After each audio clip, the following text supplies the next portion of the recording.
So this video is going to be a slightly quicker video, but I want to give you some of my best tips when it comes to ordering samples. So if you're interested in selling on Amazon and you're wanting to do private label, it's very, very important that you understand a few things about ordering samples. So we've been selling online for 5 years now, over three, maybe nearly 4 now, have been full time. So yeah, we know what we're doing when it comes to selling online, and I hope in this video I can pass on some of the things we've picked up along the way. So let's say you found a potential product that you want to sell on Amazon and you want to understand exactly what you need to do when it comes to ordering a product sample. The first thing probably to say is the chances are you're probably going to have to pay for this sample. So it's not strange if your supplier says to you, yeah, we can mock you up a sample, no problem at all, but you're going to have to pay the freight to get it from us to you. So that's completely normal. Now, what we usually do when we're doing that is negotiate that we will be reimbursed that cost back if we are to go ahead with them.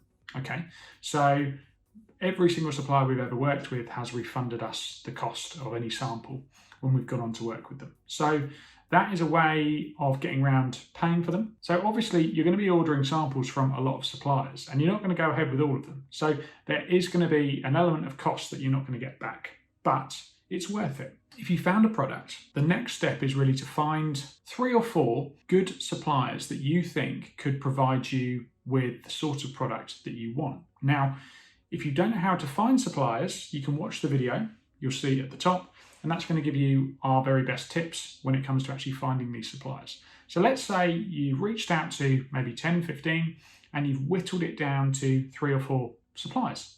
You've used all the tips that we talked to you about. So you know that when it comes to negotiating, you know about the different websites you can use to find some comparable prices and see if you can get them down on what they're currently offering you. It's important when you do this to understand the importance of product quality, because we're not just looking for the cheapest supplier. We're actually looking for the best fit supplier.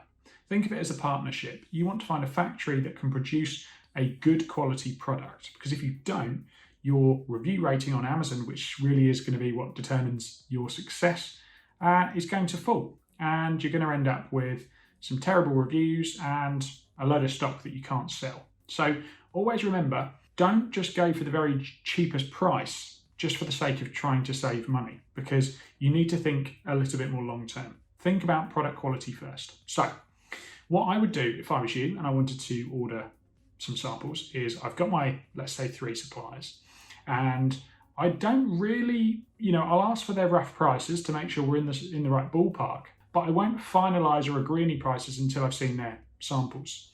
So ask them to send you the product and ask them to try and mock it up as close to the final version you'd want of that product. So if you want that product in a cardboard box, ask them to include the quality of the cardboard box that you would expect, okay? If you're including any instructions or inserts, ask them to also include a bit of card or a selection of the card, a selection of the different boxes, different packaging that they can offer. So ask them to do that. Try and get as much as possible so you can really construct the final version of your product mentally in front of you once you've received all the bits from your supplier. So it's really important that you do that, because you want to see the quality that they offer. If your product's not coming in a box, then obviously that part won't matter, but you can see the point I'm getting at. You want as much from them as possible. If they've got a catalogue of other products, ask them to include that. If there's some other products there that you're interested in that might be closely related, maybe you're comparing 2 versions, ask them to include that also.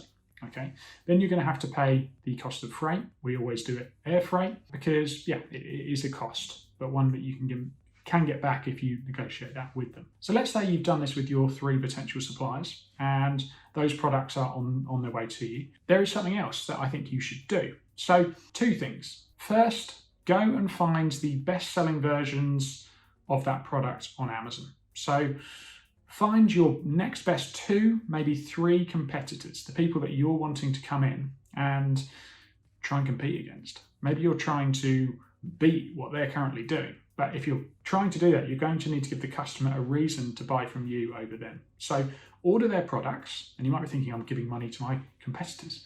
Yes, you are. But there's a long-term vision with all this. So get their products in, and once you've got them, you're going to want to compare any samples you get against all of their products, okay? And I would go as far as testing the function, testing if it's a certain smelling product, maybe you can hand them out to your friends and family and get some feedback, get some real life feedback. Try and ask people that aren't going to be biased and tell you, yes, this is great, when actually it's not. Any sort of product, you can test its functionality. So if it's material and it's going to stretch, think about the use of it. Is it going to become stretched over time? So get the product and stretch it out. If it's a product that has a function, use that function over and over again to see how quickly it might wear down. So it's quite difficult to actually hone in on one particular product because you might be considering, well, any product. So, but the functionality, you need to test it because you need to try and see how long it's going to last, if it's durable, and that's going to give you an idea of the quality. You can do that with your competitors and have a look at the experience that each person, each seller is offering. Are you going to be able to put together a product offering that competes with them? Okay, so really simple stuff, but this will really set you up, and it's so important that you take the time to do this. So yeah, that's a really important thing to do. And the next thing, and actually I think I would do this before that stage, is go onto your competitors' listings and have a look at their negative reviews. So again, in the video you can see at the top, I tell you how we analyze our competitors' review data, how we use it to create a better product offering and check for any problems. Look at their negative reviews. Look at the 2 and 3 star reviews normally. That's where most of the juice is. That's the customers that will usually be giving you much more information about what they liked or what they didn't like about the product. If they're 2 and 3 star, it's probably going to be more negative than it is positive. Although some people do leave 3 stars and they think that's a good review. But there you go. Look at those reviews and look for common problems. If you use the Chrome extension we use, you can analyze and find phrases that are said a lot. And look to see what problems are the customers facing with these current products. Are they going to be facing the same with mine? Is there anything I can do to help them negate that issue? Is there anything I can do to improve? And it's just things you need to be aware of so that when you get your samples from your suppliers, you can test the functionality, you can test them against the reoccurring issues that some of your competitors are coming up against. And that's going to put you a step ahead.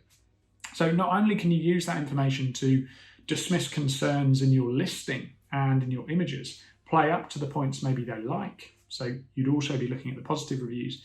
Make sure you're hitting on the main reasons people are actually buying those products. So in your images, you can play up to, the reason why most customers are happy when they're buying and leaving positive reviews on your competitors. So you start to understand the psychology of the person that's buying and using that product. So that way you're getting a real feel for the market. So hopefully that's given you a good insight into what we do when ordering samples. So it's very straightforward. Even if you're working with a supplier in your country, you can do exactly the same thing. But yeah, you're not probably going to have to pay as much if they're based in your country, because the main cost you're sending to the supplier, if you're importing from China or somewhere like that, there is the actual freight.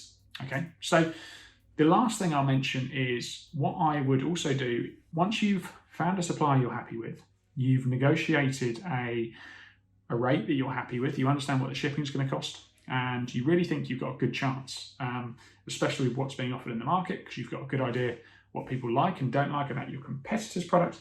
Ask your supplier to mock you up a final version of your product. And some people become impatient and rush ahead and don't bother doing this bit, but before you actually ask them to start production, I would ask them to mock you up a very final version of your product. Now, not every supplier will do this, but some will, especially if they think you're serious and you've got a lot of work to give them. They'll mock you up a final version in all of your final packaging, so you have to get all of that ready for them.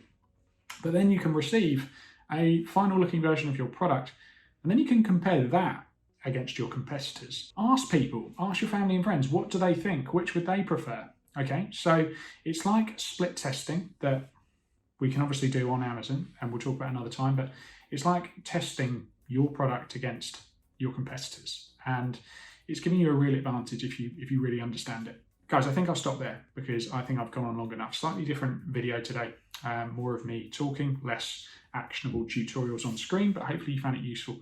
If you've got any questions, ask away below. If you're interested in learning more, you like this sort of thing, make sure you subscribe to the channel, turn on the notifications bell so that you'll be the first to know about useful videos just like this.